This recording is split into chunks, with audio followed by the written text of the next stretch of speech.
Good evening. Welcome to our program on recent research on the Underground Railroad in eastern Iowa. Presentation by Douglas W. Jones. Doug is an archaeologist with the State Historic Preservation Office, State Historical Society of Iowa. And I know there's more to the title, but Doug, we're going to let it go at that. Doug has served as an archaeological advisor and historical researcher on the Iowa Freedom Trail Project, documenting people, places, and events associated with abolitionist and Underground Railroad activities in Iowa. Historically, those activities were better known and documented in Cedar, Johnson, and Clinton counties. However, in this program, Doug will tell about activities in adjacent counties, including Muscatine County. We're delighted to welcome you to the Muscatine. I see as of tonight, this place is called the Muscatine Center for Nonprofits. I get that right? Let's recognize Tom Huber, who suggested trying to have a public program in here. He's sitting all the way in the back, and it's an experiment. I think it's working. Thank you, Tom. Welcome, everybody. So I give you Doug Jones. All right. Thank you. Good evening, everybody. It's we've been talking about doing a program here in Muscatine for many years, and it's good to finally be here and be able to give you some brand new information that we found. I will apologize. Unfortunately, my other duties as assigned have been keeping me very busy, and I haven't been able to do much research, the fun stuff here. So there's some things that I was hoping to have done for this presentation that I'm not quite ready yet to unveil, but I think we're going to have a fun program here, and hopefully we'll give you some things to think about and some things to perhaps do some further research on. When we're talking about the Underground Railroad in Iowa, we're talking about primarily the story of African Americans who were in slavery seeking their freedom. That's the primary part of this story. And it's the part of the story that we've actually had the most problems researching. It's been very hard to track what happened with some of the freedom seekers as they were coming into Iowa, as they were going out of Iowa up to Canada or to Chicago or to Michigan. Some of the freedom seekers went to Canada, Chicago, and then came back to Iowa. And we have some information on them. And particularly when we're talking about the freedom seekers, this is the new term that the Park Service has put in instead of runaway slaves. These are people that are seeking their freedom. They want out of slavery, they want their opportunities, they want their freedom. So we are now using the term freedom seeker, which is more appropriate. And actually I'm giving you some examples of different people, and actually my examples are all from Cedar County. This is Thomas Jenkins, who was a freedom seeker, arrived in Springdale, Iowa, over in Cedar County. When he arrived there, he was in very bad shape, and they nursed him back to health. He went off to Canada, and then he eventually came back and lived the rest of his life in Springdale, Iowa, with the Friends or the Quakers there at Springdale.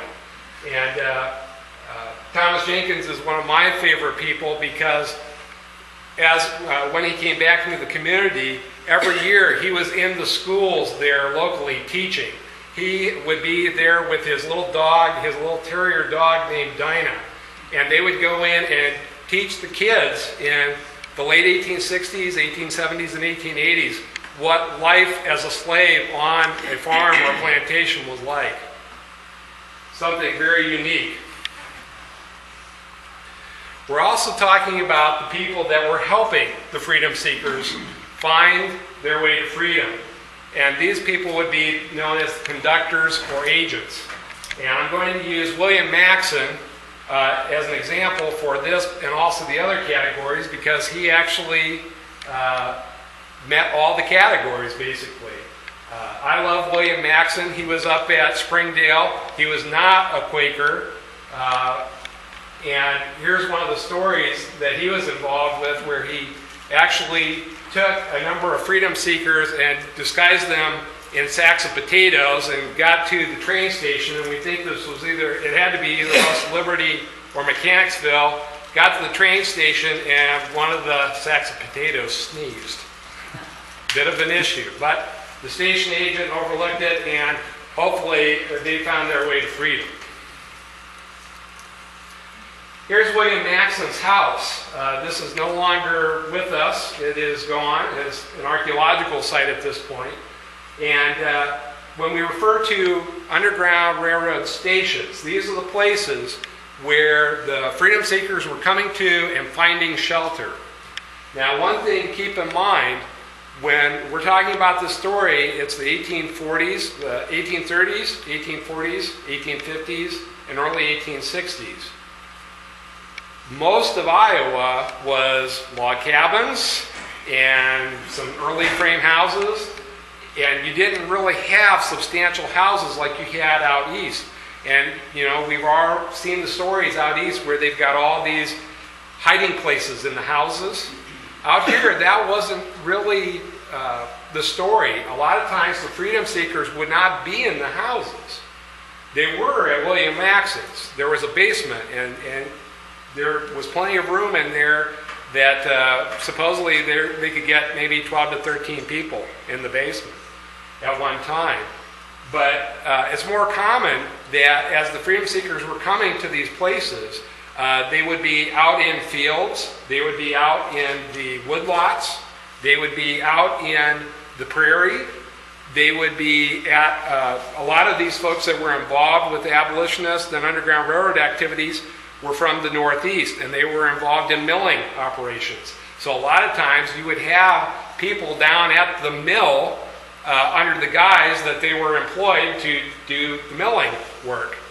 So a lot of times the people were not actually in the houses, although with William Maxon at Springdale, they were. And then what we call the station master, the people that were basically hosting the freedom seekers as they were coming through. William Maxon, his house was that type of arrangement, and also William Maxon is well known too because not only were freedom seekers coming through here, but also John Brown was a good friend of William Maxon's, and while John Brown rarely stayed at William Maxon's place, many times whoever was traveling with John Brown would stay with William Maxon and his wife.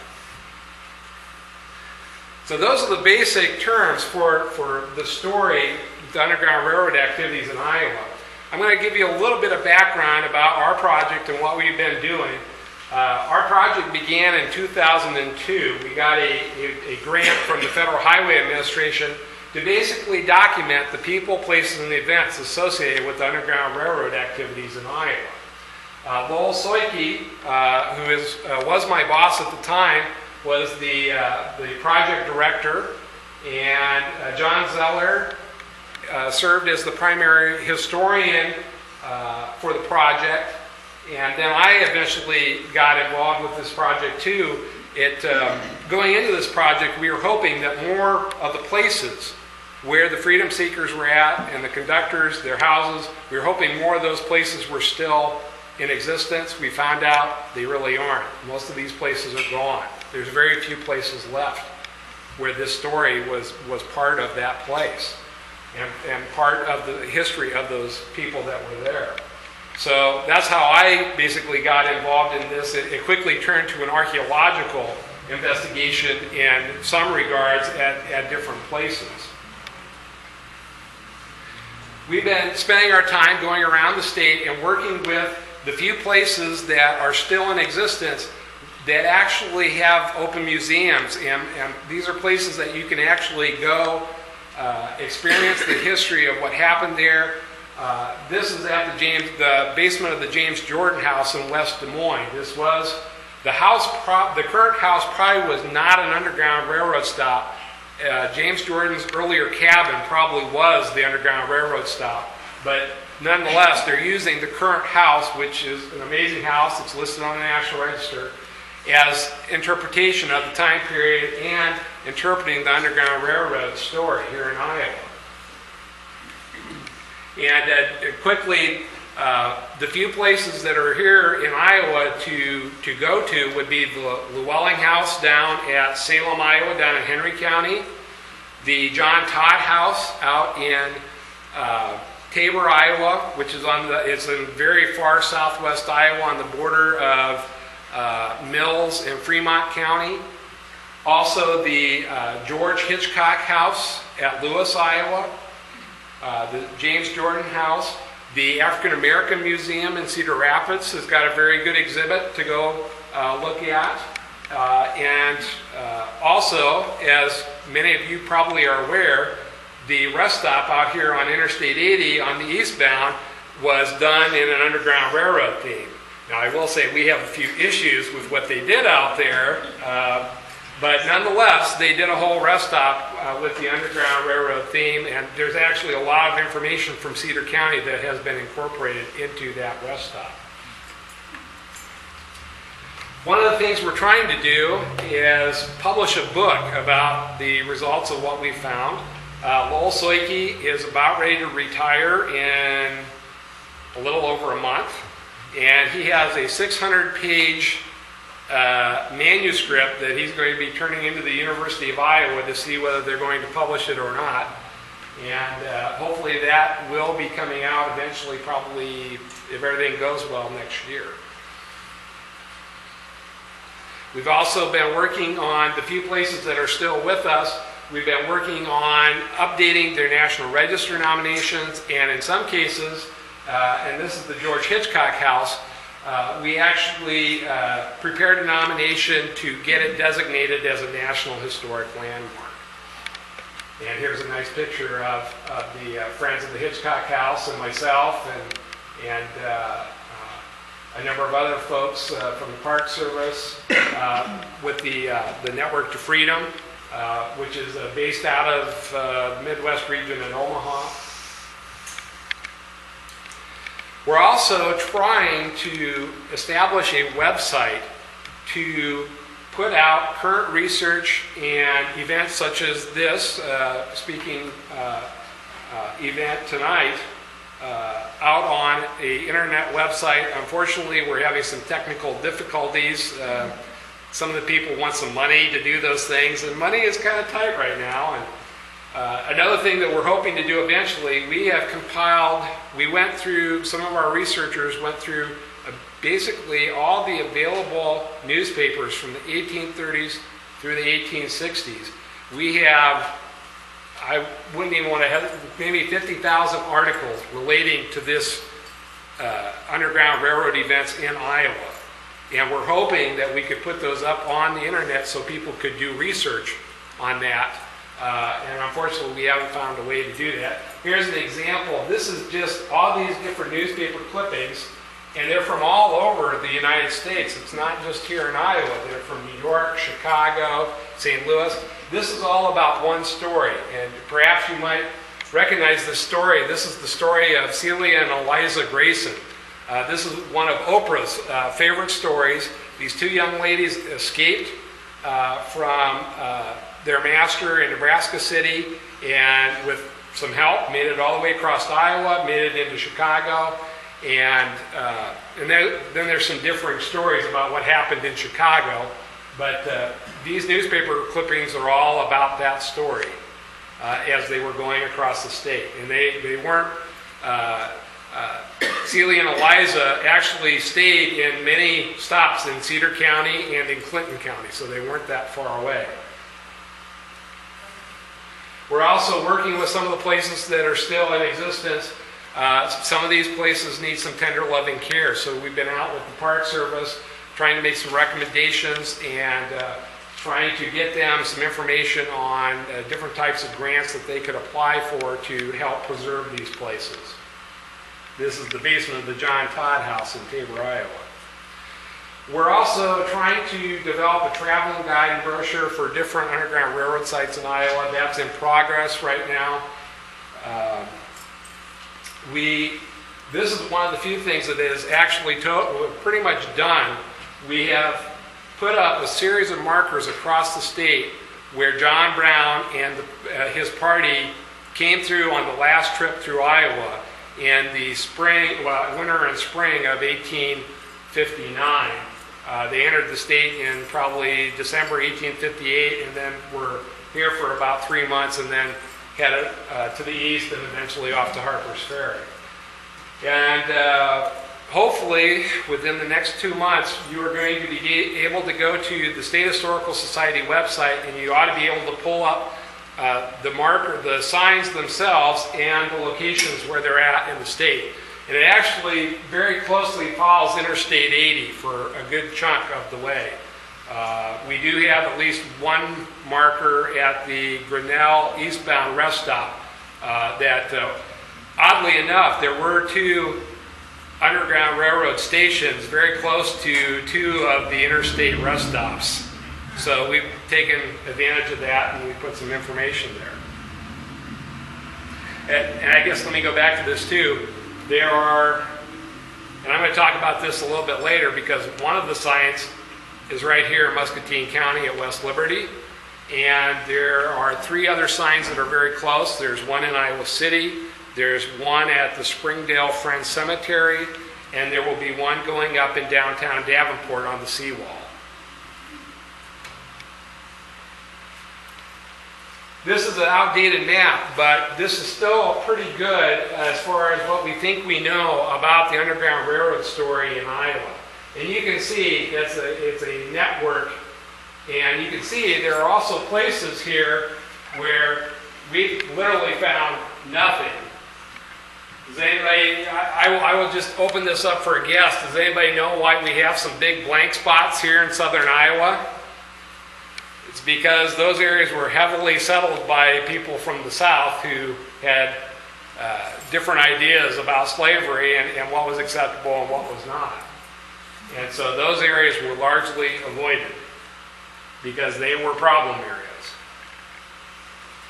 Now, this actually reflects more of what the current status of our research. I updated this for last year, and there really hasn't been a lot to add, with the exception of what we're going to talk about tonight. There is some activity in this area that we need to further map, and we're going to talk about that in a bit. The main route, I probably should say this too, the main route, and the one that was consistently used, was one that there were different ways that you could get into Iowa City. Iowa City was a very different place at that time. It was very dangerous for freedom seekers to be in Iowa City for very long. And they didn't stay there very long. They were usually hustled out to West Branch and Springdale and PD, which was, PD was a small town out there around Springdale, or maybe more of a rural community. And from there, they either went north up to Dubuque, well, up into northwest Cedar County, and then either into Lynn County, eastern Lynn County, or western Jones County, and then eventually up to Dubuque. And then there was this main route here that went from this area up to Tipton, over to the eastern border of Cedar County, and then basically through a little bit of Scott County, and then over to Clinton. And there's also another route that we're going to talk about that came in from the south, and actually Muscatine is part of that. And we'll talk about that in a little bit when we get back to Muscatine. Now, one of the things that we found out with the research, some of the places have known about the story for a long, long time. There are many descendants that are still in the communities that, from the people that were involved with these activities. And take, for instance, Cedar County. I've spent a lot of time in Cedar County doing research. We have 2 bankers' boxes full of information on Cedar County alone. Most of the counties, we have maybe 3 inches. Cedar County, we have over a yard of information. And Cedar County, if you look at some of the county histories, at least one of the county histories has 2 full chapters on John Brown and on Underground Railroad activities. Also, you have people like Mildred Ewell Phelps, who not only did Mildred Ewell Phelps actually live in the Maxon home at a later date, but her father was an Underground Railroad conductor in northwest Cedar County. So you have basically people with firsthand knowledge about these people and what they were doing at that time for the conductors. And I will say too, most of this story has focused on the conductors because that's been the easier information to get at. Once again, the freedom seekers, we have some information, but not much. You also, Cedar County, if you haven't had a chance, there was a wonderful exhibit that was pulled together by two young ladies who were in the Museum Studies program at the University of Iowa. This was debuted last year at Herbert Hoover for the statewide Underground Railroad Conference. And this is at the Herbert Hoover Presidential Welcome Center. It's off of display this month, but it will be back in about a month or so. And it's a very good exhibit. There's about 8 or 9 panels of information. Just to give you an idea, the last Cedar County talk I did went for, 2 hours, 2.5 hours, something like that. There's that much information to talk about in Cedar County. One of the things that I enjoy about this research is you get to meet and learn about some really interesting people. This is Robert Lee Smith. He lived around DeWitt, Iowa. He was a second cousin to Robert E. Lee. He legally tried to get rid of Lee out of his name, but apparently it cost too much or whatever. He didn't do it. But he was a very fiery abolitionist, and he was an Underground Railroad conductor. And this is what's actually on his tombstone, and it's a bit hard to read, so I will do my best here to translate. Born in Butler County, Pennsylvania, February 19th, 1813. Died at DeWitt, Iowa, May 9th, 1882, aged 72 years, 2 months, 20 days. Was son of Joseph and Martha Smith of Scotch descent. And was migrated to DeWitt, Iowa in 1848. In early life, he united with the ME Church, separating from it on all of its positions on the question of African slavery. He united with the Wesleyan Methodist Church. Afterward, joined the Free Methodist Church at DeWitt. Was always an abolitionist and advocated freedom both in Pennsylvania and Iowa. He assisted runaway slaves on their way to Canada. Also opposed Freemasonry and all secret societies. Was a man of firm convictions, uncompromising when convinced he was right. Lived respected by all, died by all, beloved, and surrounded by his children. So now, how many descriptions have you seen on tombstones like this? Not many. This is a person that felt very deeply on what he believed, that it was right, and he was going to do them no matter what the law said or no matter what anybody was going to try to do to him or his family. Celie and Eliza Grayson stayed at his house for about a week before there's a terrific story about them going across the ice on the Mississippi River. Then you also have folks like Lori Tatum, stodgy old Quaker friend up at Springdale. He's probably better well known because when Herbert Hoover was orphaned, he was the guardian of the Hoover children. And he also did a number of things, but one of the things that is quite unusual, he was an Underground Railroad conductor, and he also was a station agent. And not very many people wrote about what they did. Lori did. Now this was well after the fact, but nonetheless, he still basically laid out what he did, and we have a whole story. And actually this story was found by the two young ladies that did the research for the exhibit up at Cedar County. We had totally overlooked it. We had not found it in our research, and they were like, hey, look at this. That's the really fun thing about doing Underground Railroad research. You never know what you're going to find and what it's going to tell you. And we're going to talk about that some more, too. And you can also see, too, here, Lori Tatum also talks about John Brown in the Springdale community before he left. So it's not often that you actually get handwritten letters basically depicting, what not only they did, but also things going on in the community at that time. course, this is well after the fact, but nonetheless, you rarely see this. And actually, here's what I've been doing with that story that Lori Tatum wrote. Talks about freedom seekers. We think they probably came in through this route through Iowa City, over to West Branch, Springdale. They went up to cross here at Gower's Ferry, I believe, and then wound up at Pete's Mill, and then they wound up here at the Hopewell Friends Settlement in eastern Lynn County. This Hopewell Friends Settlement disbanded very early, and so there's really nothing left up there but a very small cemetery that's in the yard of a house. It's not all that easy to find. And then we assume they probably went up to Dubuque from there. So with the stories that we are getting, we are starting to do this so that we can give people an idea where they were going. Now, going back to this, here's what we think we have found so far, with the exception, there's some new things that I need to add in here. And particularly, we'll talk about Atalissa in a little bit. This black dot means that there were abolitionists there, but we really didn't have any stories. That now is a red dot, and we'll show you why. But we're going to start off with giving you just a little bit of information. You can't just start in Muscatine County without talking a little bit about what was going on in some of the other counties. And since one of the main routes coming into this area was through Iowa City, we're going to tell you a little bit about the folks in Johnson County.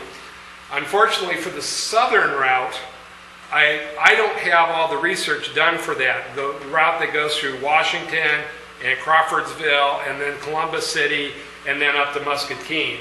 I can tell you a few people that were involved with that route, but I don't know much about what they were doing, and I haven't got that totally sorted out yet.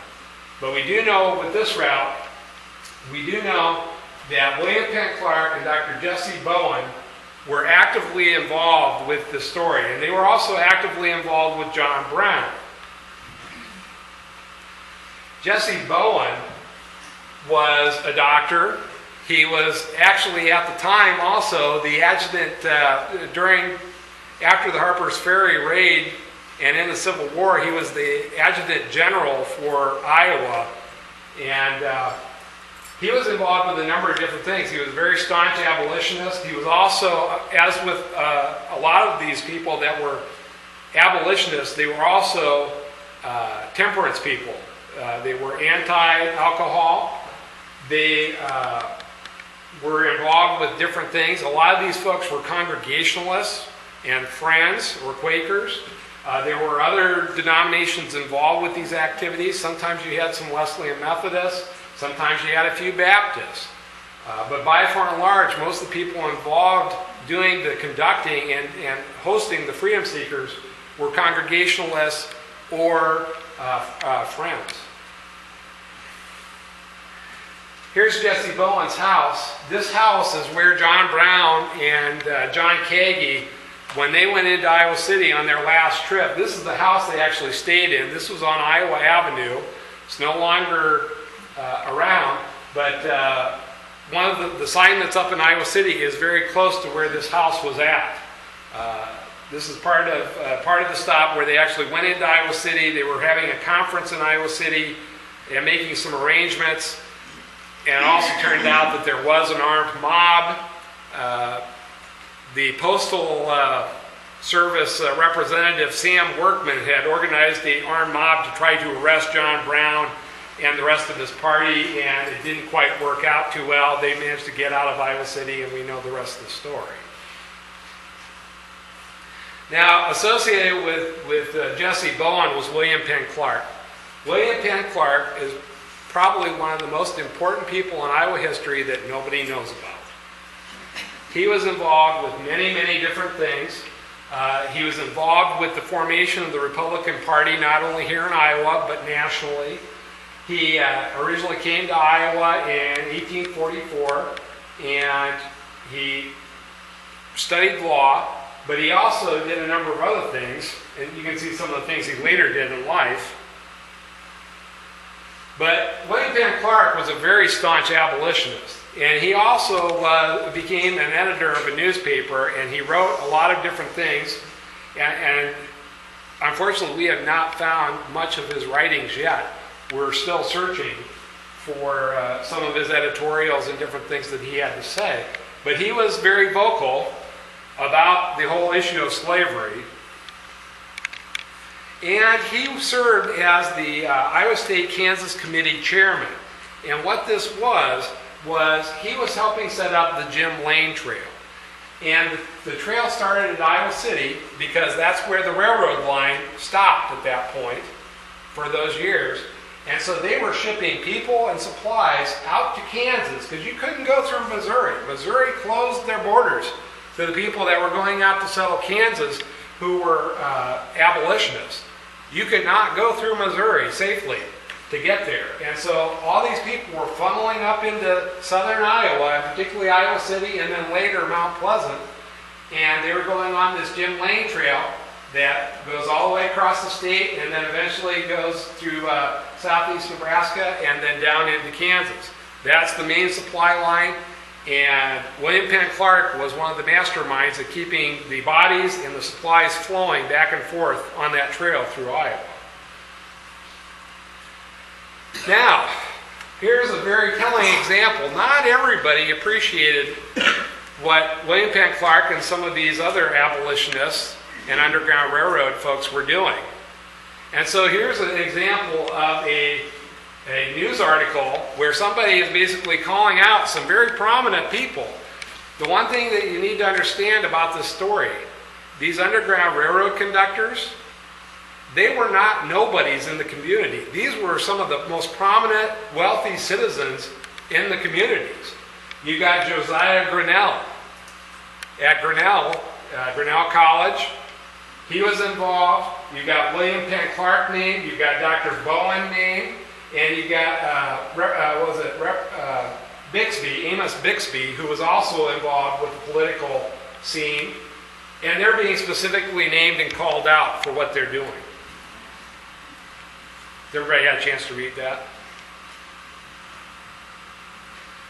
Now, William Penn Clark is also a good segue into Muscatine County, because William Penn Clark may be more well known for what he did in helping John Brown get out of Iowa on the last trip. William Penn Clark, along with Josiah Grinnell, arranged for a boxcar to be delivered at West Liberty at the depot. And that's what John Brown and his party, he had 12 freedom seekers, and he had 13 or 14 men, and they pretty much all loaded up into this boxcar that was on a sidetrack. And the only two people that did not load up into the boxcar was, one was John Kagi, who was John Brown's right-hand man, and William Penn Clark boarded with John Kagi. They were up in one of the coaches because there were a couple of suspicious people that had gotten on the train, and they were concerned that the U.S. Marshals were going to be in Davenport waiting to arrest their party. And so William Penn Clark and John Kagi were up in the coach, made it to Davenport without any incidents. They got to Davenport. The U.S. Marshals did search the train, did not find the party. William Penn Clark got off the train. He checked into an adjacent hotel, got into his hotel room, looked out the window, and watched the train go across the bridge to Illinois. And that's the end of the story for the John Brown trip in Iowa. But and supposedly William Penn Clark actually has written an article about this whole story, which unfortunately we've not been able to track down. We're still looking for it. We're anxious to see what he actually wrote in that article. And here's the current the former West Liberty Depot. This is not where John Brown entered the boxcar. This is not very far away from where that depot at that time was at. And last year, right before the start of the statewide Underground Railroad Conference at West Branch, we actually installed one of our signs, and here is Lowell Soike and Kent Sisel and Dan Clark and Conrad Gregg helping install the sign. And here's the sign, and I'm sorry, the sign kind of bleached out. There's two different sizes of signs. There's smaller ones like this, and then there are big ones. Some of the big ones are at the Springdale French Cemetery, the James Jordan House, in the areas where there was more information available about the story and about the people that were involved. And you can go see this. This is open to the public. You can go there anytime you want. Now, this is a good segue to go into what we found about Muscatine County. And we're going to start off in West Liberty. And one of the things, we haven't really found much information for West Liberty. We know A.F. Keith actually owned a milling operation, and he actually helped with the John Brown departure from Iowa. He was also involved with the boxcar and maneuvering people, and supposedly, according to some of the accounts, they had a big party for John Brown and his contingent before they left. It was the night before they rolled into West Liberty, they had a big party, and they left the next day. So, now whether that happened or not, we don't know for a fact. Jonathan Maxon is actually the son of William Maxon, one of the sons of William Maxon. He moves to West Liberty in 1864 and is the postmaster. We don't know whether he was doing Underground Railroad activities or not. Once he got to West Liberty, we know he probably was involved with things at Springdale. We can't prove that for a fact. We know two of his other brothers definitely were. And actually, two of the Maxon brothers were on their way to Harper's Ferry and did not get there when before it happened, and they turned around and came back. We also have this AC, and I'm not sure how to pronounce this, whether it's choir or queer or how to pronounce that. We have no idea who these people are, but they were identified by a gentleman that I'm going to talk about here a bit more, this J.A. Jelly. He wrote a letter to Wilbur H. Siebert, who was collecting information about Underground Railroad activities across the United States. And J.A. Jelly identified these two individuals as knowing more about what was going on in the communities. So we don't really know what they were involved with or what they knew. We're still looking at them. And Joseph Gibson, he was a friend, a Quaker, and John Brown stopped at his house. We're not sure whether they stayed overnight or whether it was just a visit. The account is not very long and not very detailed, so it's really hard to say how involved he was. One thing, too, to take note, this was also the sign installation. This is the John Brown sword. This sword was given to the Maxon family by John Brown and his party. And Jonathan Maxon was,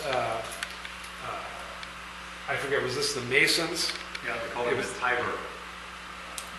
The what? They called him the Tiber, some kind of officer in the Masonic Lodge. Right, thank you.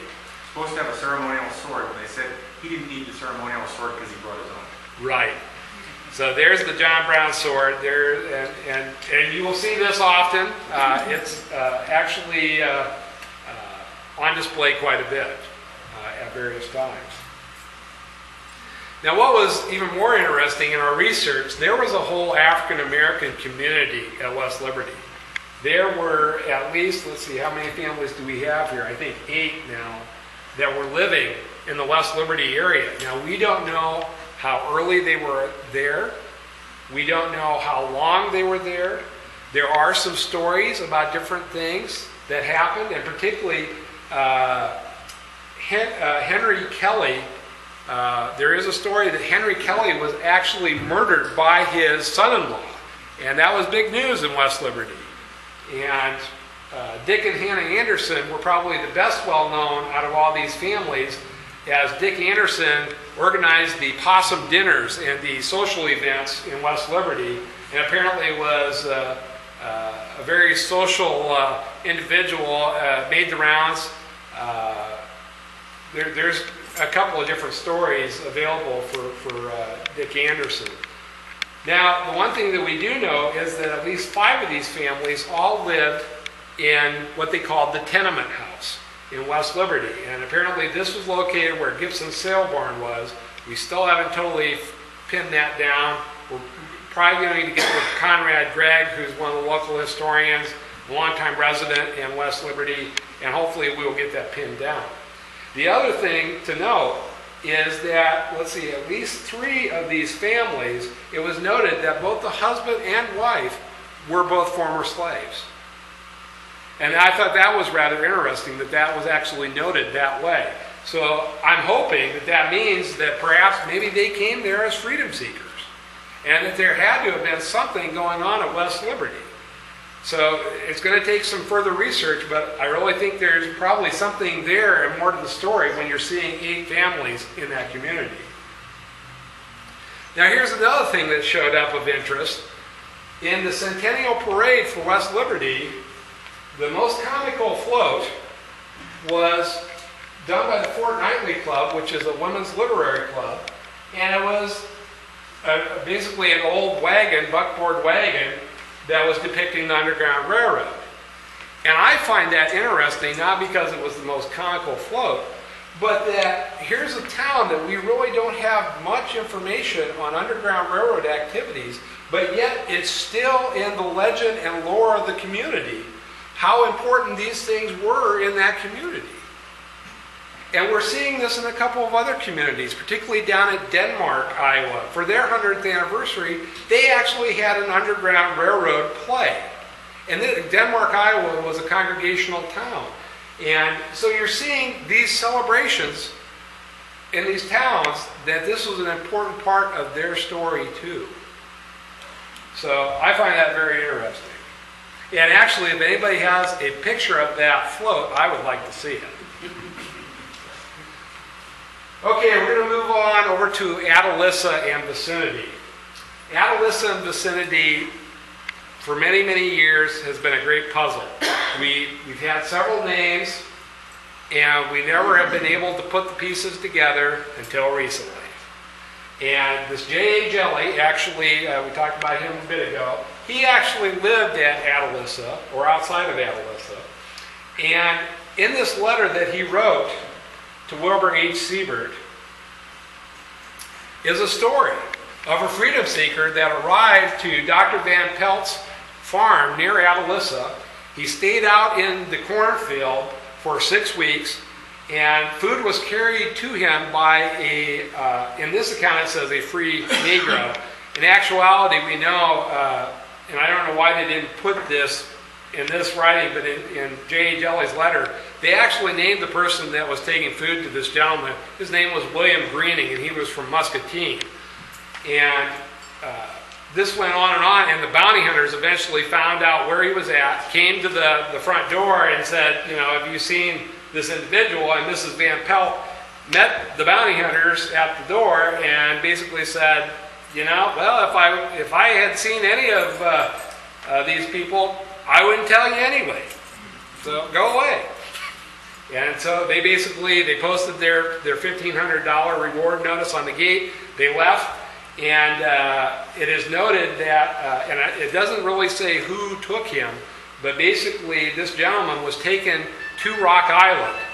And we're not sure whether that meant through Muscatine or through Davenport, but he went to Rock Island. We do know that. So here is a really good story for Muscatine County. It's probably one of the better ones for stories here. And I will say, let's go back a minute. Out of this whole list of, a lot of these people, as you can see, were people that had, that J.A. Jelly indicated were people that probably knew a lot more about what was going on, and that hopefully some of these people would write to him. The only other person that wrote to Wilbur Siebert was Charles Cope. And Charles Cope's letter is very interesting too, in the fact that he indicated that James Moore had assisted a number of freedom seekers, including one by the name of Bolivan Needham. And that Bolivan had gone to Canada and had become a successful businessman and were trying to find information. Supposedly, James Moore and Charles Cope, and particularly Charles Cope's family, had a number of letters from Bolivan Needham, who had written back and was in constant correspondence with that family. we're looking for those letters, and we're still looking for Baldwin Needham. We haven't found him up in Canada yet, but that's one of the neat stories. There was a lot going on. The other interesting thing, and I didn't have time to get this put together, but J.A. Jelly, for many, many years, we didn't really give J.A. Jelly much credence because we never knew who he was. Turns out, J.A. Jelly was a next-door neighbor to Dr. Van Pelt. And William Lundy, who actually is mentioned in at least one account from Cedar County, he was a next-door neighbor to J.A. Jelly and Dr. Van Pelt as well. So you have a whole enclave of folks that probably were doing things. Some of these people were definitely friends. Some of the other people I'm not really sure about. But it's interesting when you look at the bigger picture here, and we have to go up into Cedar County to look at the bigger picture. You have Atalissa here.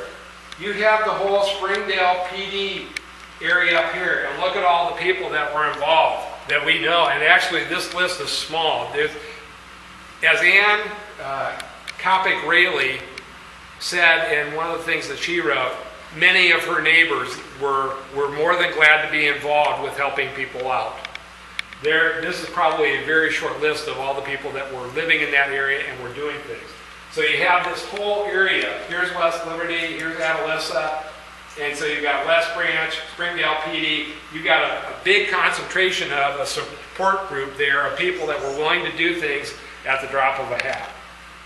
And then when we look at Springdale, here was one of the Friends meetings houses at Springdale.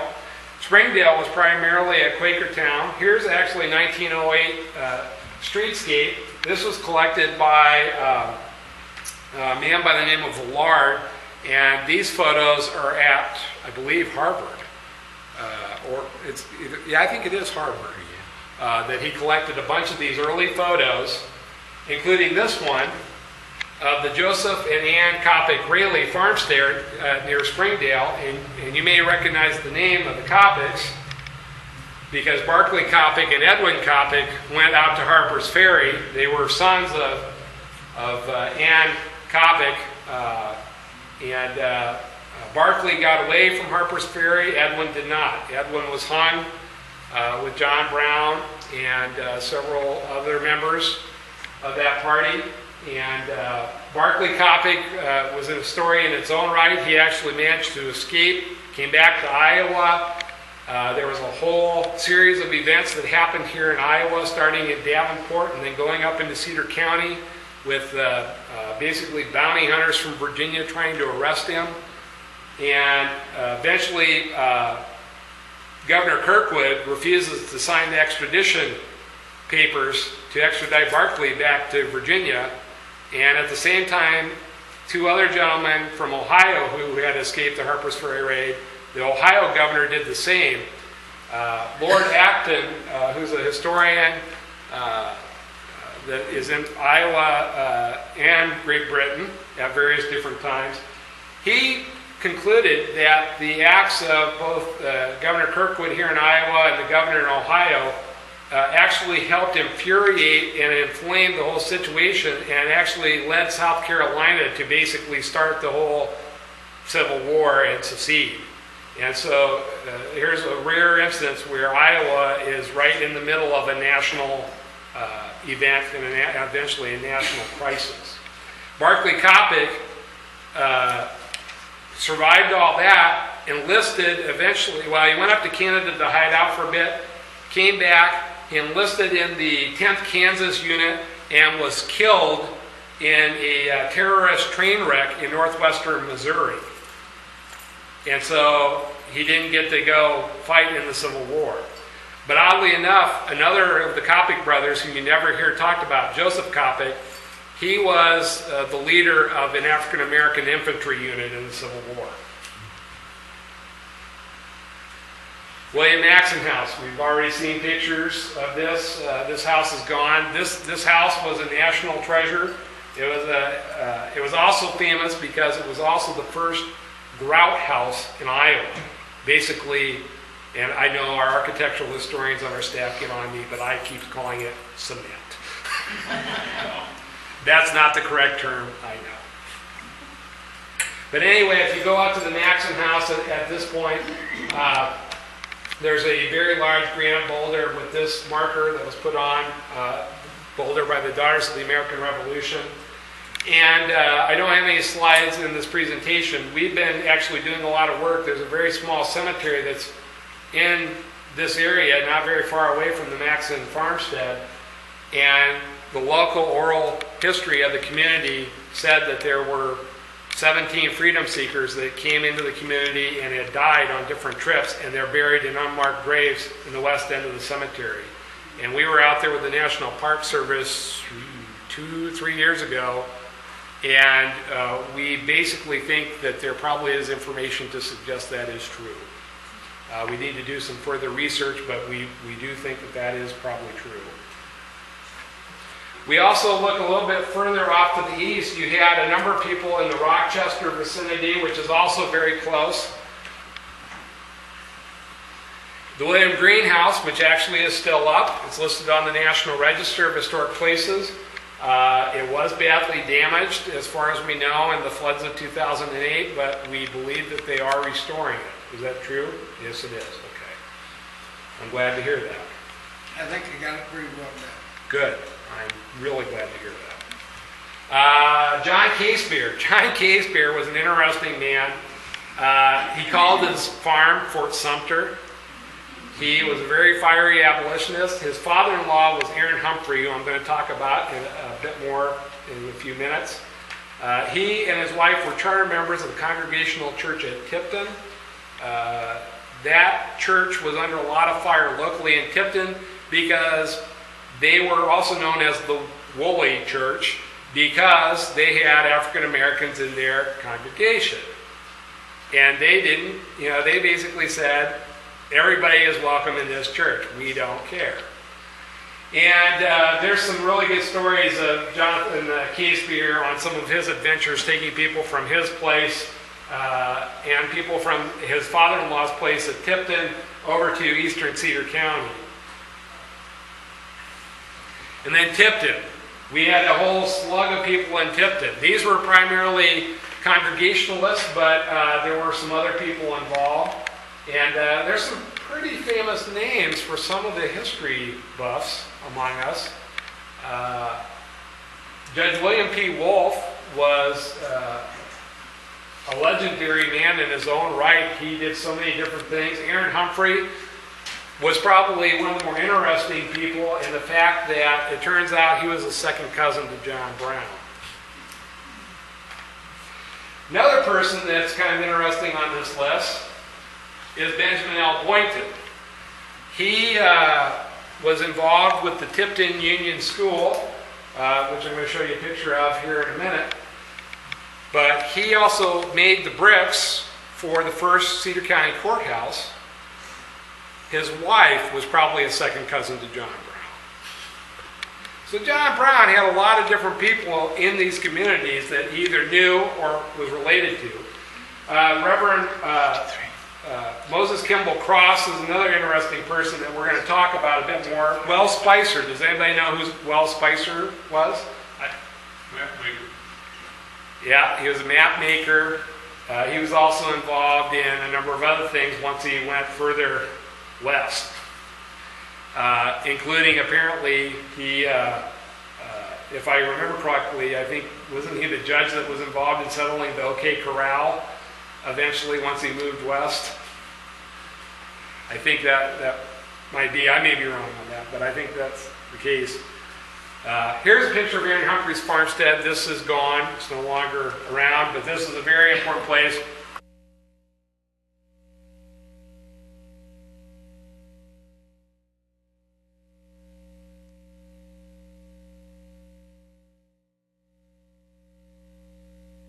Welcome to part 2 of our program on recent research on the Underground Railroad in eastern Iowa. Our presenter is Douglas W. Jones, archaeologist with the State Historical Society of Iowa. Doug has been the archaeological consultant to this project that's been going on since 2002 and has presented the big picture, the outline, and is moving in toward the research on Muscatine County. We hope that's where you're going, Doug. Doug Jones. Thank you.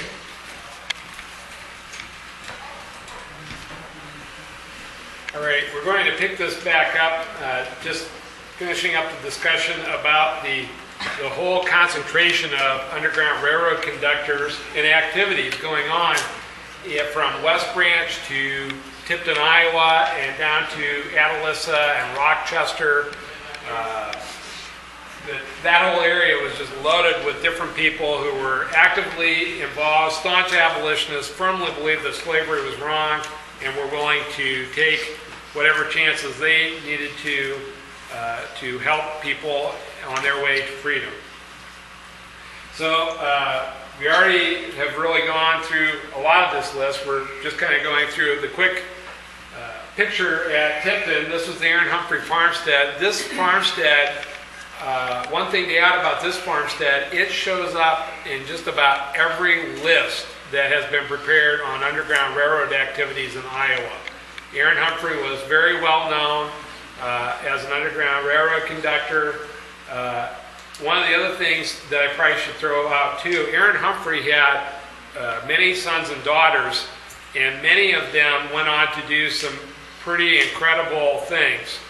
Doctors, lawyers, but one of his daughters is really, really special, and her name was Lucinda Humphrey, and when she got married, Lucinda Humphrey Hay. She went on to work with a church group out of Chicago, helping a number of different parties with educational efforts. And the two people that she was primarily working with in Chicago went to Memphis, Tennessee to start setting up some of the first schools for the former slaves that were released from slavery, were coming in, the freedmen camps. And Lucinda Humphrey Hay actually was one of the people that pioneered setting up the schools to get education started with the freedmen so that they would have as equal a chance at education as anybody else. And oddly enough, what was it, last year, I got a call from a gentleman down in Alabama that said, do you know who Lucinda Humphrey Hay is? And I go, yeah, I do.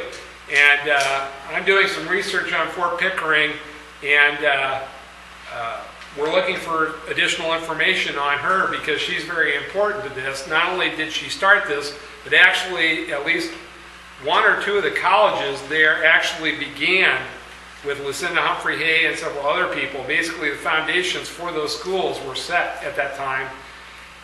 And another interesting thing, and I forget what the gentleman's name is, the architect of the skyscrapers in Chicago and the skyscrapers, she was actually dating him. He was the engineer in charge at Memphis with the different works, military works down there. So you never know what you're going to find out or what you're going to hear or learn. It's something always new. But Lucinda Humphrey Hay really is, and they're actually, one of her sisters wrote a whole article about her. I believe it's in the Annals of Iowa or the Palimpsest. And it's a very interesting article. It really gets into a lot of interesting details about what was going on in the freedmen camps down in Tennessee. And I will say this, she died very young. She had a son, and she didn't die during childbirth, but she did not live much longer after he was born. The Tipton Union School. This was such an incredible place. This was purportedly the first Union, what was the first, correct me here, Burl, is the first Union school west of the Mississippi. I think so. Yep, and part of this building still stands.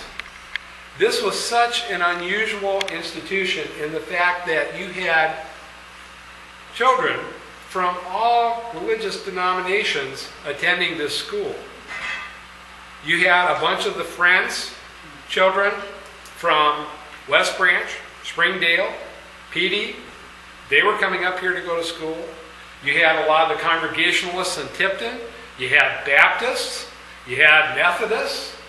You had just about everybody that was in that area going to that school. And there were a lot of firebrand abolitionists that were not only involved with the creation of this school, but even some of the students were firebrand abolitionists. And one of the interesting things that we found, and I wish we could prove this, but there in an obituary for Margaret Hecht, she noted that when she was a student at Tipton Union School, one day John Brown came and spoke at the school. And that's the only place that we've seen that mentioned. I wish we could prove that. That would be absolutely amazing. We know that John Brown and some of his men were actually going out into the schools and doing talks before they left for Harper's Ferry. We know that. But to actually, have part of, that building, basically it's this end that's still up. It's being used right now as an apartment complex, right? And the hope is, the Cedar County Historical Society still owns this, and the hope is to eventually get enough money to restore that end and turn it into some sort of a museum or research center, or I'm not exactly sure what the current plans are. But anyway, that's the hope. And you had all kinds of fun people. Yes? I have a question. Do you have any idea how old the children were that went to that school? What? How old the children were that went to that school? Basically, it'd be like first graders on up to seniors, more or less seniors in high school. Or, I'm not really sure. You start looking at the grades, how they were doing things. It was different than today. The one interesting thing, though, is we do have full rosters of all the students who went there. And we've got pretty much a complete list of all the teachers who were there.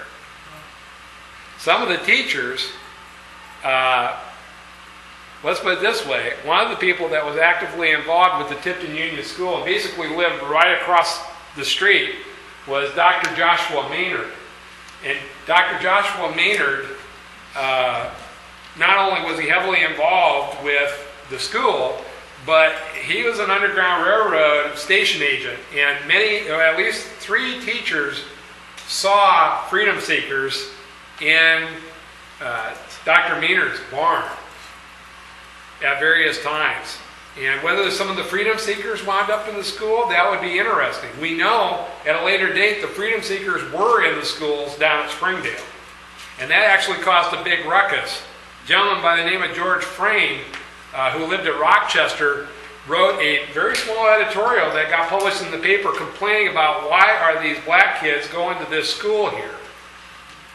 And oddly enough, George Frayne also is the gentleman who wrote a letter to the sheriff in the county where the train that Barclay Coppock was on got blown up, saying, I know where your slaves are at up here. George Frayne was also one of the first people arrested for treasonous acts during the Civil War by the U.S. Marshal at the time, Herbert Hoxie, and we're still looking for the results of the case. He did get released, so he must not have been convicted of whatever he got charged with, but he did go to federal prison and was interrogated for a number of things. So we do know that. What's the highest grade? Probably 8th grade? It might have been. You can take 8th grade and go back and teach school. Right, it might have been. It might have been. To be honest, I'm still trying to catch up with all that. There's a lot to digest. There are 5 documents of reunion proceedings from the Tipton Union School, and there's some very interesting things in there, and it takes a while to digest all this, and particularly where you're talking about the primary school and then going off to college, and like you said, Lucinda Humphrey Hay actually was probably teaching at this school too. There's a lot of things that we're still sorting out on this end, but this is a very important place, and part of it is still up, and that makes it very unusual for this story. William P. Wolfe.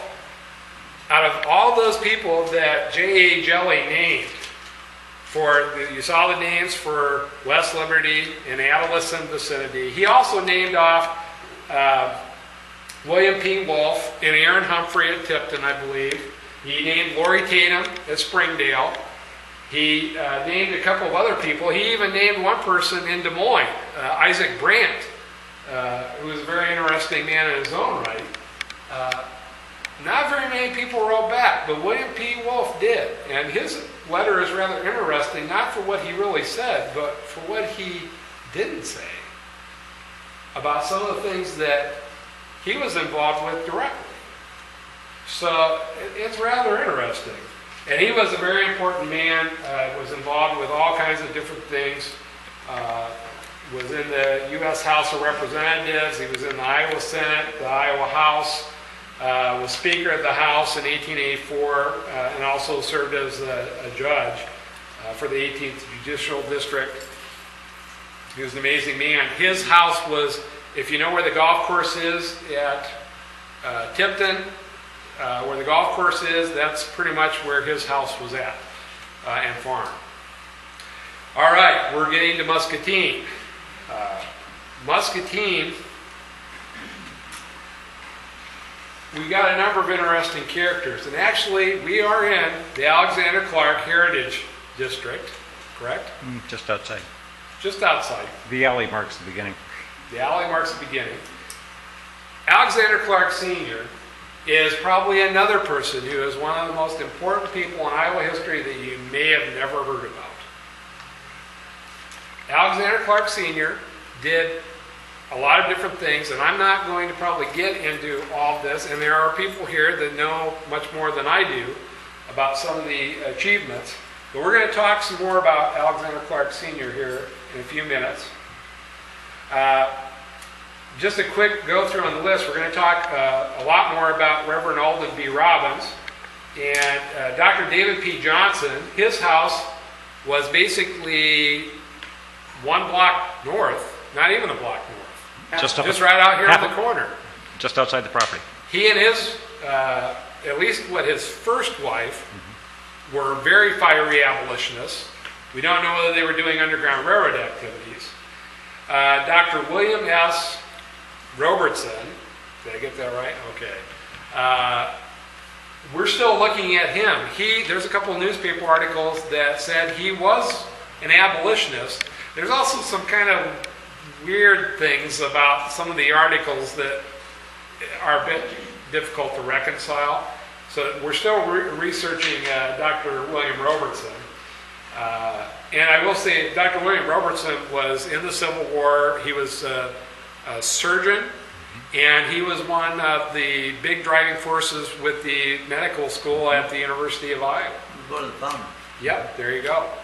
His house is still up Still up. 3rd Street. Yep.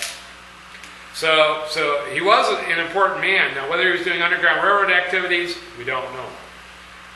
Now, John Mann and N.L. Stout are interesting characters. They were the newspaper editors for the Muscatine Journal and, was it Herald Tribune? Stout was Bloomington Herald, and then it became the Muscatine Journal, same paper. Right, thank you. Mann was his understudy and took over. Yep.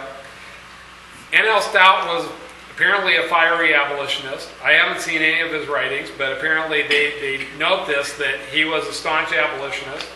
And John Mann followed in his footsteps. And John Mann is a really interesting character that I've just barely started researching, and I'm looking forward to looking more into to what he had to say. And I know that there are a bunch of things that he wrote still around that we're going to be looking at. John Mann essentially was the founder of the Lee Newspaper Syndicate, now Lee Pulitzer Newspaper Syndicate.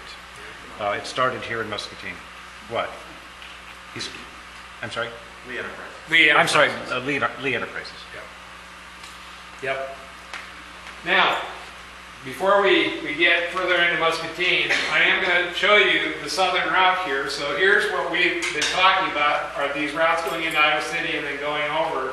Here is the southern route. And there is one, O.A. Garrettson, and one of his relatives, I don't remember whether it was his father or an uncle, Joel Garrettson, talks about a number of things. He primarily talks about a lot of things down here at Salem, right here. And he talks about Denmark. But then, at the very end of the paper, he says, oh, and by the way, the traffic was really heavy on this route from Washington to Crawfordsville, to Columbus City, and to Muscatine. And that's all he says. It's like, well, thanks. So we don't have too many details. I know at Columbus City, it was a Colonel Bailey that was one of the people that was there that was noted as doing things. Do you remember what his first name was? No, I don't either right now. Crawfordsville was a man by the name of Samuel Rankin, was one of the big characters in Crawfordsville, and he ran the House of All Nations, which was a basically stagecoach stop hotel. And there were stories that there were at least 13 freedom seekers at a time in was it the basement or the attic? I can't remember which, one or the other. Crawfordsville is supposed to have been a pretty open situation. Right. We're hospitable here and we don't care who knows. That's true, and they did. They were Presbyterians. They were Presbyterians. Yep. There were Presbyterians involved too, particularly up in Cedar County. You had a whole enclave of Scottish Presbyterians that were doing a lot of things. Washington, it was the Kilgore brothers, and probably a number of other folks too. And Dan was telling me at dinner, what was the gentleman's name? Martin Kilgore? No. The gentleman who wrote the book that you were telling me about. Samuel Hall. Samuel Hall, who was not a freedom seeker, but eventually moved to Iowa after. He lived into his 90s. You can find this on the web. Search for Samuel Hall, Washington County. Or no, I'm sorry. It's in Washington County history from 1909. I bought a CD of it. Excuse me. It's about 1,200-page county history. Oh, is that where it is? No, I'm sorry. Sorry. Yeah, we're getting tired. This one is its own story. This one you can find. Search the web. This is a PDF file on the web. It's an entire book. It was published in the Washington, Iowa newspaper, I believe, in 1909 is the date. He was a slave for 47 years and lived into his 90s. So he tells about the first half of his life and the second half of his life. The second half of his life was here in Washington. So I haven't seen this book yet. I'm looking forward to reading about it. There's actually a lot of information about those people who would places like the southern part about his mom who was in terribly old and rich on the being on the road and then on the property and so on. You know, one thing that I'm going to say here too that I haven't said yet, look at all these dots with all these connections. A lot of people will tell you that most of these people really didn't know each other, that they, that you passed, the freedom seekers from, one person to the next person. You really didn't know who these people were. I'm not buying that. A lot of these people knew exactly who these people were because they were either related to them, they were in the same congregation, sometimes they went to the same churches, they were doing farm stuff together, they were doing this together, they were in the Temperance League, they were all these different things. These people knew each other. The whole Underground Railroad was illegal. So you had to trust the next person up the line significantly, or you wouldn't even have made the effort. Right. And a lot of people will still, there are still people that are telling you, they didn't really know each other. We're not buying that. Sorry. A lot of this comes down to connections. And particularly what we like to always tell people too is a lot of the key to doing this research is finding out what those connections are. Whether it's relations, or maybe it's church, or maybe it's some other thing. There's a lot of times the key is finding out what those relationships are, because then once you find out what that relationship was, then you can start making other connections. So that's one thing, and hopefully the next time around we will have the southern route more fully explored, but that's kind of the quick story. Now, we know for a fact that there were things going on here in Muscatine. Look at this newspaper article that we found. Doesn't give too many specifics, but we know for a fact there were people going through Muscatine.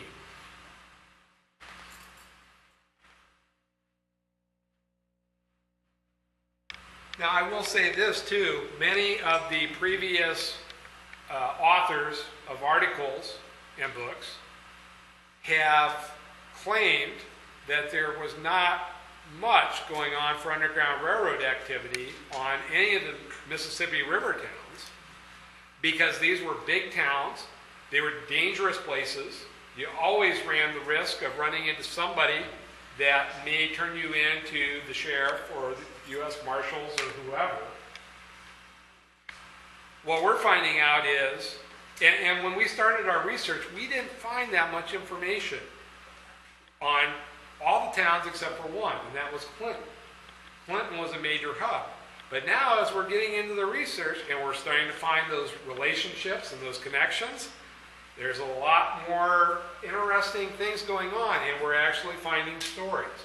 We got a very good story in Davenport that I'm not going to go into details on tonight, but I am sure we don't really have, other than the Jim White story, which we're going to talk about next, we don't really have a classic Underground Railroad story and event for the city of Muscatine itself. Just haven't found it yet. We just haven't found it yet.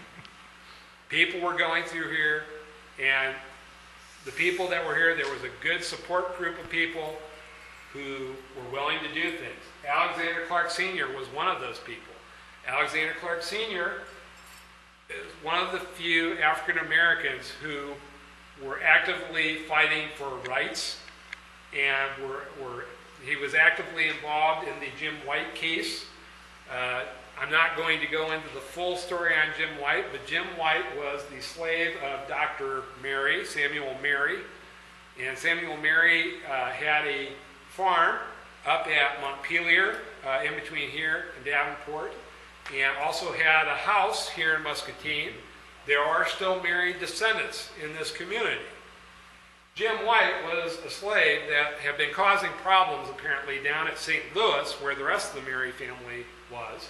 They sent him up here to the farm, and things didn't go very well at the farm either. Dr. Mary eventually dies, and correct me if I'm getting some of this out of sequence, but eventually Jim White is sent to town, said basically, things aren't really working out here. I don't care whether you're a slave or not, go to town.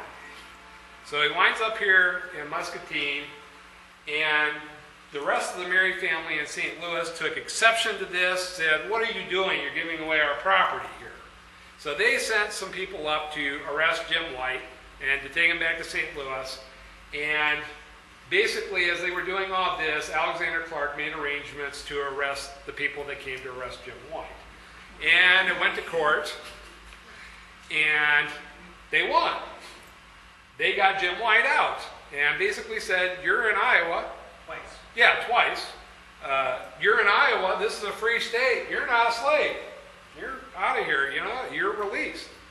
Now, there was one other court case in Iowa where that happened too, the case of Ralph up in Dubuque. But at the same time that this was happening, then you had the Dred Scott decision, not that long after, that basically said, no, it doesn't matter whether you're in a free state or not. If you're a slave, you're a slave. And of course, that also ignited a whole big series of discussions between the abolitionists and the pro-slavery factions. And some of the newspaper articles are absolutely amazing for not only what they said, but the language that they used. But anyway, Alexander Clark, this was probably Alexander Clark's trial run, no pun intended.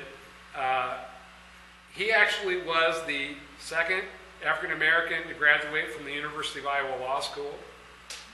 The first African American to graduate from the University of Iowa Law School was Alexander Clark Jr. Alexander Clark Sr. was involved with his daughter Rebecca, or what was Susan. That? Susan, sorry. Susan, where they filed a case that basically went to the Iowa Supreme Court on whether his daughter had the right to attend the school with everybody else. And that case went up and was approved that yes, she did have the right to attend the white school in the neighborhood. So, and that's the long and short of it. There's more to it than that, but that's the long and short of it. And so Alexander Clark's been involved with a number of things, and he's also very important too because after the Civil War, what was it, even during the Civil War, he was publishing a newspaper, or was it after the Civil War, the Western Citizen? No? The Conservator in Chicago. The Conservator? But that was not until 1983. 1918. Yeah, I'm sorry, 18. Yeah. It was in Chicago. It's really Yeah, significant. in Chicago. It's really significant too that there were what were called colored conventions at the AME Church in Muscatine. Right. And in 1857, when the Iowa Constitution was being debated and adopted in Iowa City, they were very active, as were other white citizens of Muscatine too. They had several petitions, and the last one had 190 signatures from Muscatine introduced in the Constitutional Convention of 1857. And a lot of this, Alexander Clark was very active For equal rights. for equal rights. And so he was, and not just in Iowa, even at the national level, he was out there fighting for equal rights. Very complex man, and there's a lot more research to do about Alexander Clark Sr. He also, too, toward the end of his life, he was appointed the U.S. consul to Liberia, which is where he died, was at Liberia, doing his duties for the United States government. Reverend Alden Burl Robbins. Reverend Robbins was a congregational minister. He came to Muscatine in November of 1843, and he served as the minister till 1891. He was here for a long time. He was one of the Iowa Band, and these were a group of 12 congregational ministers that came to Iowa and were setting up the Congregational Church Network, basically in Iowa. And a number of these folks that came out of the Andover Theological Seminary were firebrand abolitionists, some of which probably were doing Underground Railroad activities, but never admitted to it. And some of them were abolitionists, but were not willing to do Underground Railroad activities. And Reverend Robbins was probably one of the more outspoken of the Iowa Band. You pretty much knew where you stood with Reverend Robbins. And he preached, eventually, we're sitting very close to one of the churches that he preached in, was right basically across the street. It's now a beauty salon. It's been other things in the past. That's the third building of the Congregational Church. Right. The second, fourth, and fifth buildings of the Congregational Church are where the parking lot is right next door. Yes. So if you want to go see this, even yet tonight, you can just take a walk around the block, and right there is the church. This church was known by a number of names, like the Damn Yankee Church and Uncle Tom's Cabin, for his fiery abolitionist preaching. And what's even more interesting to me is that Reverend Moses Kimball Cross up there at Tipton was not one of the Iowa Band, but he was really good friends with the Reverend Robbins. And in 1884, Moses Kimball Cross published a series of 9 articles. And here's what he had to say about Brother Robbins of Muscatine, used to be called Cock Robin, and his church, Uncle Tom's Cabin. Of course, also look at what he was being called up at Tipton. He was being called, his church was being called the Woolly Church, and Moses Kimball Cross was being called the Black Abolitionist. So when you have the local population basically knowing all the way from Tipton to Muscatine about these 2 congregational preachers that were out there constantly preaching about slavery is bad, we need to end it immediately, we need to do this and that, and both Moses Kimball Cross and Reverend Robbins were actively involved during the Civil War with different various things going on in the community and support for the troops. Now, one other thing before we get to that is with Reverend Robbins, there is a very interesting article that was written. Who did we decide wrote the article that was in the Musser Public Library here? Do you remember, Kent? Was it Aunt? Which article? It was the lengthy article about Reverend Robbins and the Congregational Church history. Oh, that was by Irving B. Richmond. No. In the Which- 1920s? No. This was unpublished. It was a handwritten 8 or 9 page. Well, you copied that. I didn't get to see I it. know. I didn't get to see it. There's a very interesting handwritten article. Did you give me a copy of that? Yes. Okay, You need to read that. I'll look it up. There's a very interesting handwritten article that said, after the Civil War, Is this in Musser Library? yes, It's in one of the files. it's in the Underground Railroad file. It said that after the Civil War, on Emancipation Day, every year, the African American community that had their parades would always stop at Reverend Robbins' house and give 3 cheers. So I don't know. What does that say about what he was doing? I'd say he's a really suspicious character. I bet he was doing all kinds of stuff. Now, one of the things that we just recently found is really exciting. We have a freedom seeker, and there are descendants of Miss Anna Clay. Here, do we have descendants here with us tonight? Yes, we do. We do.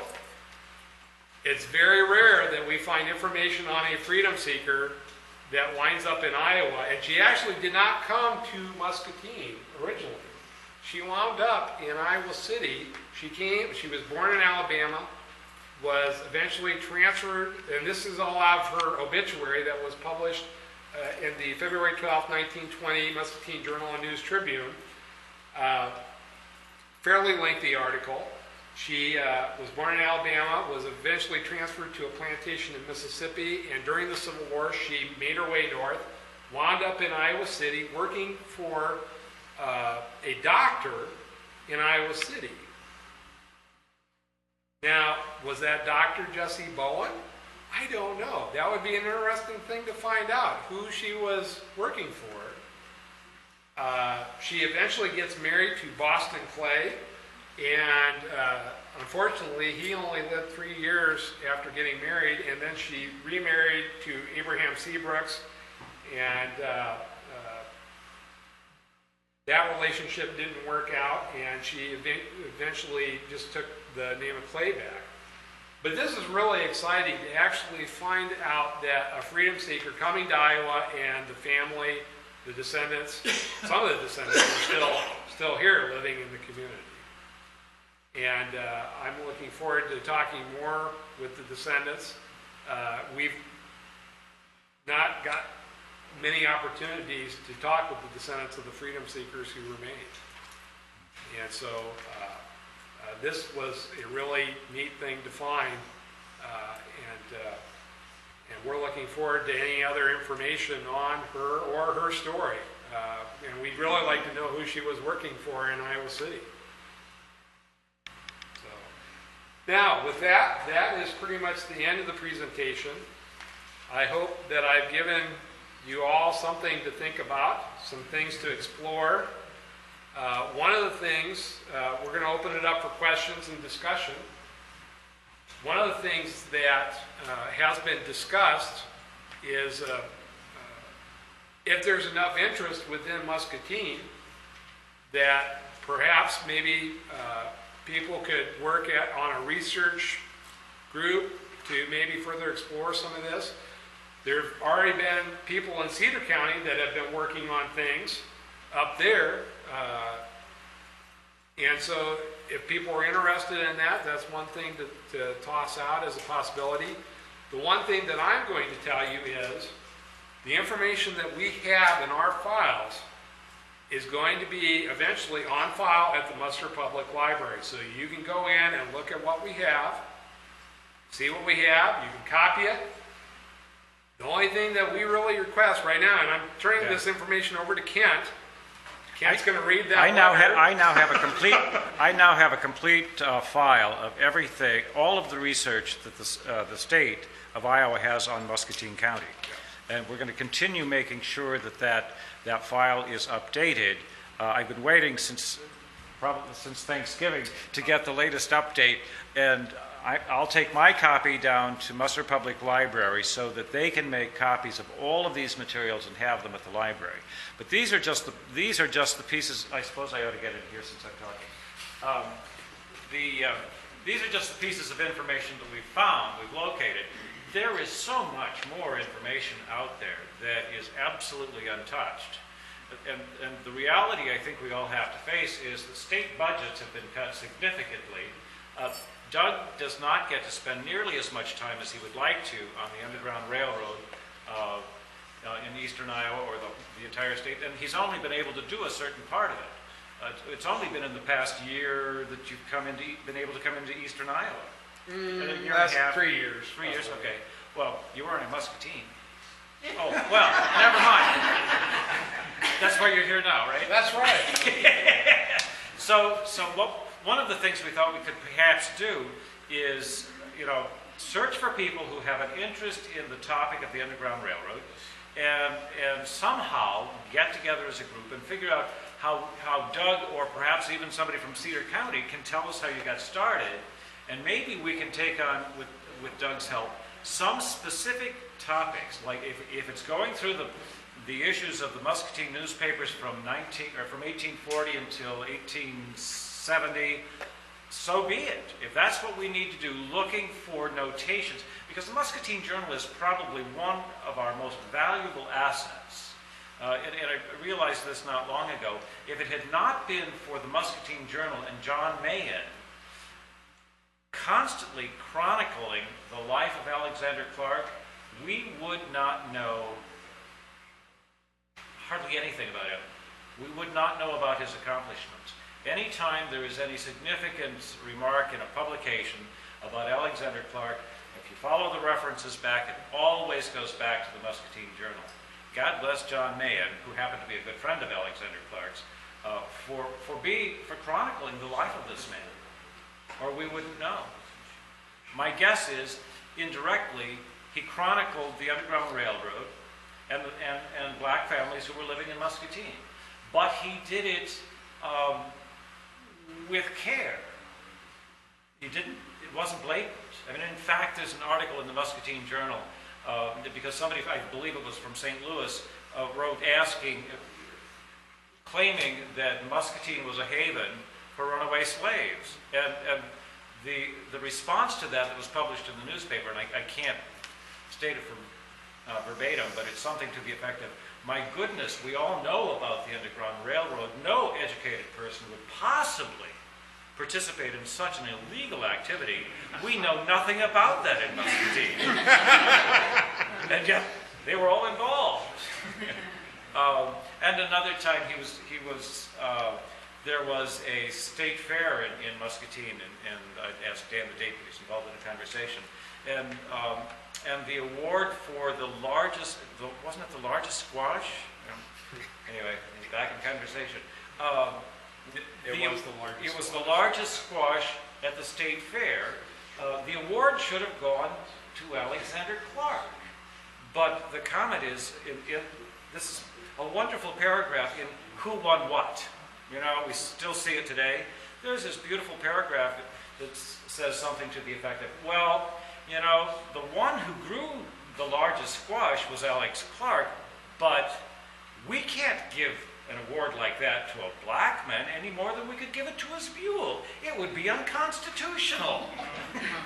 It goes on a little bit. Just a political dig, satire on behalf of John Mahan. there's a great deal of 19th century humor involved in all of this stuff, so you have to start, and when we first saw the article, our response was, how could he say that? How could he be such a bigot? And then we realized, oh, he's being funny. But anyway, it would be great fun to start a project with a group of people and see what we can find out. So if anybody is interested, let us know. The other thing that I want to say too is the Alexander Clark Heritage District. You want me to talk about that? Well, I think you should, because we have some. I can't tell whether, do you want this filmed or not filmed? Yes, film. Okay, then take over the camera. It's on, isn't it? It's on, but I don't know whether I'm in it. You're Oh, okay. You can see. Anyway, the suggestion of the Alexander Clark Heritage District. On April 4th, Muscatine City Council approved the existence of the Alexander Clark Heritage District, which is a two-block area, 4 half-block area, adjacent to downtown Muscatine. It extends from Iowa Avenue to Pine Street, 1 half-block on each side of 3rd.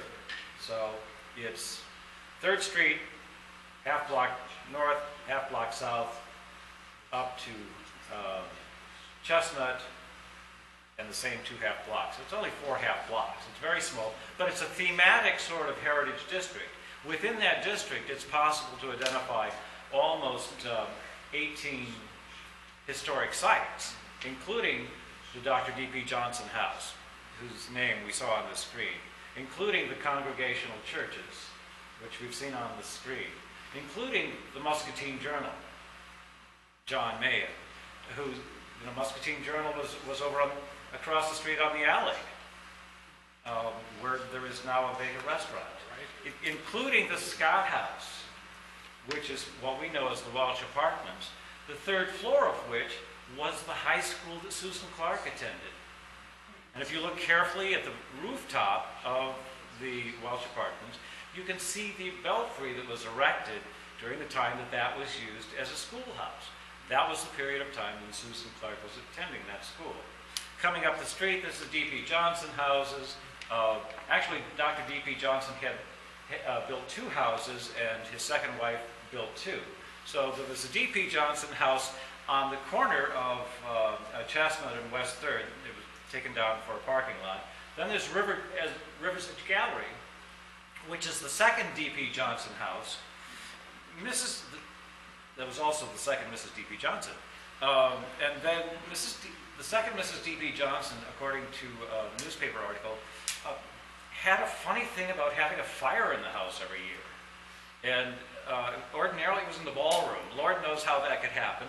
But eventually she built the stucco house next door to that. So that's the 3rd D.P. Johnson house. So this whole half of the street was D.P. Johnson. William Huddick built the house next to the Alexander Clark house of Huddick Manufacturing. And it goes on and on and on.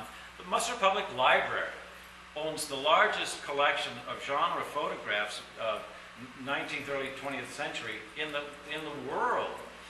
It's 55,000 glass plates plus another 50-some thousand photographs just of Muscatine. So that's a historic site. Part of what we've been working on is the Alexander Clark Heritage District.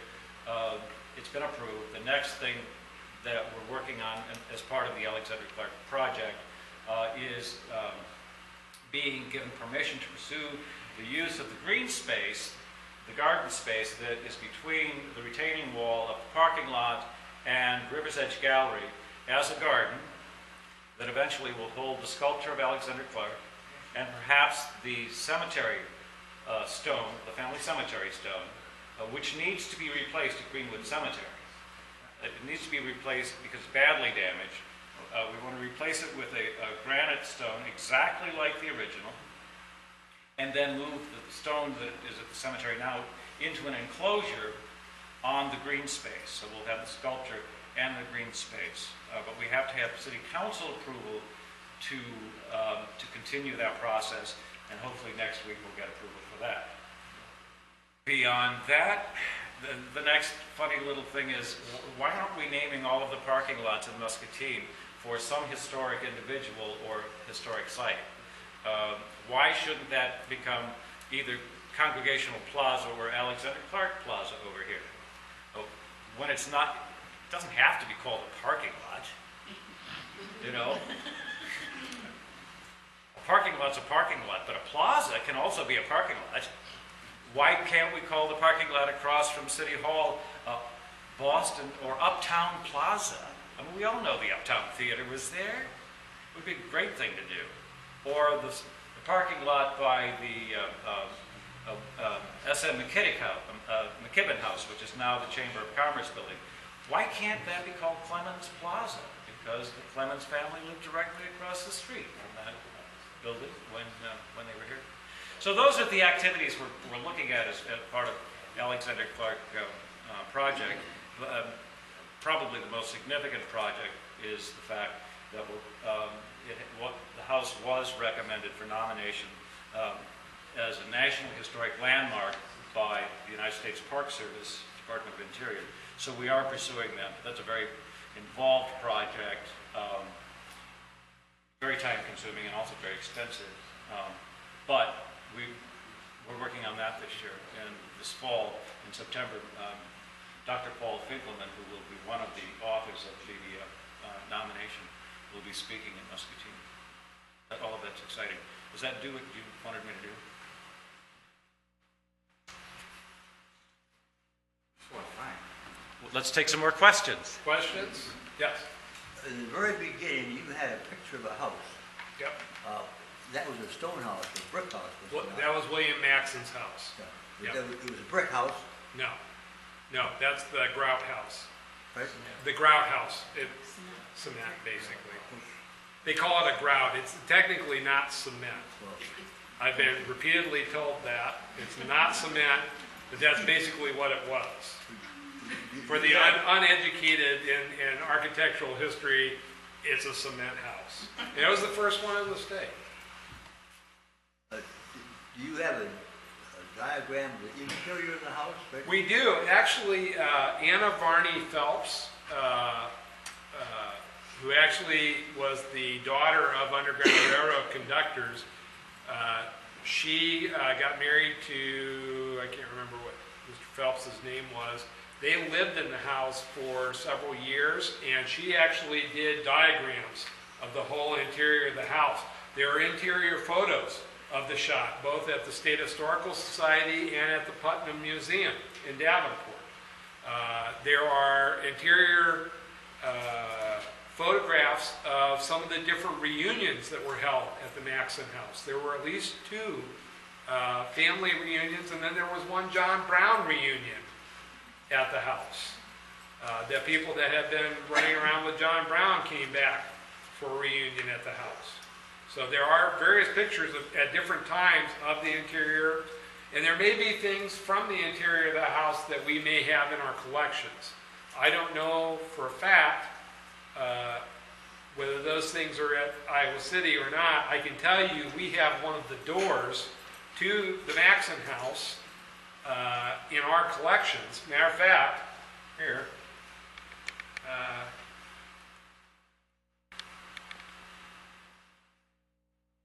go back here a minute. I guess I failed to mention that on the slide, but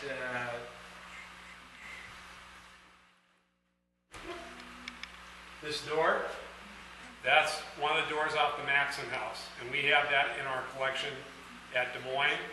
We do have a number of other John Brown related artifacts in our collections at Des Moines.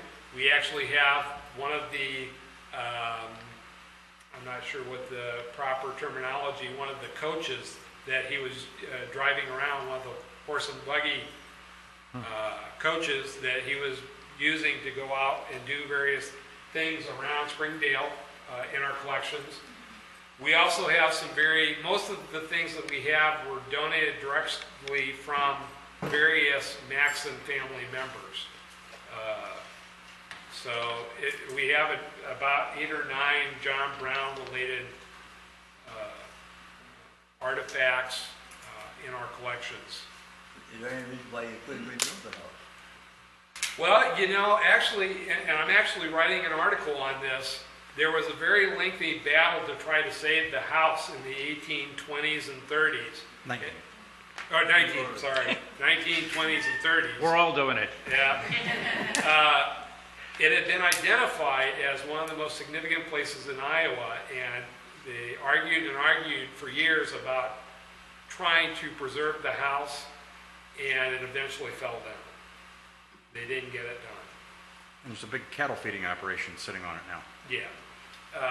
And one of the things that could be done, and we are going to maybe talk to some students at Iowa State in the architecture department, is to make a model.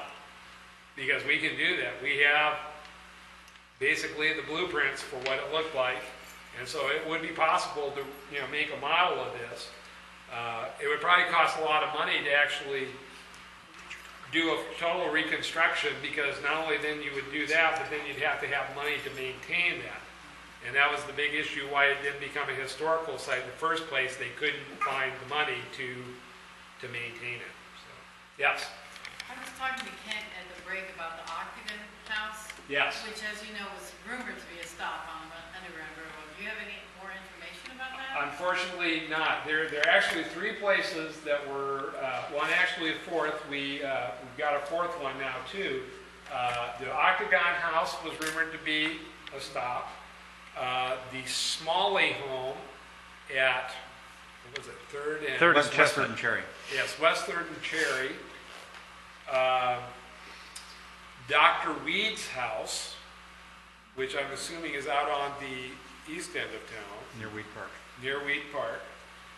And then there is a old stagecoach stop out on the west. Well, actually, it would have been outside of town at the time. It's now... That's the old Iowa City Road, right, it's the old Iowa City Road. And, Cedar Street, right before the bypass. and so we went out, we Never actually is Iowa went, City took Road. just a drive-by that, and it looks really interesting. And one of the people that, it's the sister of the person that owns it, we talked to today, and she claims that when she grew up, that she and various people played in a secret room in that stagecoach house. So we're hoping to make arrangements to go in and check that out at a later date. Yes? I'd like to know if you're going to recognize the grounds up on 7th Street where the Bethlehem Church was. That is something that we would love to do too. And what's the church there that's now? It's the New Jerusalem. New Jerusalem, right? What would you like to see done out there? I know we had talked, when Dan and I were driving around, he was saying that there was some consideration to putting a plaque or a sign or... Well, we've talked about that. Well, with all the history, Right? 99.9% of the blacks that ever came through Muscatine migrated there. And as young people, having had gone to that church, we well knew of the slave hiding grounds. And corresponding with Mr. Reed, the older people, our elders, would always talk about the park clubhouse. That was one place that recognized blacks to go there because Mr. Reed would not allow that to happen. And, and then also with the mortician, that would be a familiar name because they helped with the Underground Railroad. So but those were the grounds where they really felt a safe haven. And Alexander Clark helped build the church that was there. Right. And each one of us kids did receive a brick from that building. I think that would be a great project. And here's... Of course, Annabelle's the descendant. That location, everybody know where we're talking about, up by what we know as Skateland or Bruce Brown's Class Dance Studio these days at 7th and Orange. That site is where the black kids all had to go to school. Iowa law said that they could go to school. They could go to public school. It was called a public school, but it was operated by the AME Church and paid for by the black community, not the taxpayers. And so this suit that Alexander Clark brought on behalf of his daughter in 1867, they're living down here at West 3rd and Chestnut, and grammar school number 2 is 2 blocks up the street. And the publicly paid teachers, the more highly educated teachers were there, and they said, look, how come the kids all have to go, you were there today, you Right. saw way over Way there. over there. Oh, Kemp says we have to cut the television program. Doug Jones, thank you so much for finally doing a presentation in Muscatine. I've been chairing the Muscatine Historic Preservation Commission. My term is almost over, and as I have been happy to work on the Alexander Clark Heritage District project during the time that I've been on the commission, but I am certainly one person locally who's interested in this. There are so many more dots to connect, so many more pieces to put together. And the list you have is short compared to the list of names with question marks that we have to dig into, especially that southern route. This is a die-hard audience that would come out and sit for 2 hours on a topic like this, and I know we're not all from Muscatine. I know we have some, I think, some Cedar County, some Louisa County. Any others? Lynn County. I'm sorry. And by the way, let's recognize Steve Hankin, who's worked, another archaeologist who's worked on this stuff for a long, long time. And do we call that the Hankin line that goes up to the... It very well could be called that. let's see. Started in the 1970s. Let's see, Ken. I've mentioned the Historic Preservation Commission. Ken has told you about the Alexander G. Clark project. Of course, we have the State Historical Society. We're all deeply concerned by the way, if you have friends in the legislature, friends in high places anywhere with influence, tell them that we really need to devote a little bit of our Iowa resource to identifying and saving this history. You saw, Doug said at the beginning that there were 3 working on the project. When Lowell retires next month, it's going to be down to 1. And if Doug goes away mad because he's working on flood mitigation in Cedar Rapids all the time instead of Underground Railroad, then we're going to lose it. Yes. Tom, come on up here. Are we still in the hour, Ken? Yeah. Let's again thank Tom Huber from here at the Muscatine Center for Nonprofits, who suggested doing a public program here, so we've been a pilot for that. And Tom, tell us what this is all about. Well, I just want to, you've been here for almost 2 hours. I'll keep it real short. This building is being purchased by Dick McLean, and it is called the Muscatine Center for Nonprofits. So any of you that are at all interested in creating an office for organizations, nonprofits that you work with, right now I'm sure that Kent and Dan do a good job of keeping files, but in a lot of not-for-profits, it moves from one board member to another, to a basement, to a front porch, and eventually gets lost. The whole idea of this place is past, present, future. And anyone that wants to set up an office here, please contact me. I'll have folders in the back. You can pick one up and take it with you. But we'd sure like to fill this building with people interested in things like what you heard tonight, like social cultural understanding or whatever other field of nonprofit that you're interested in. So thank you.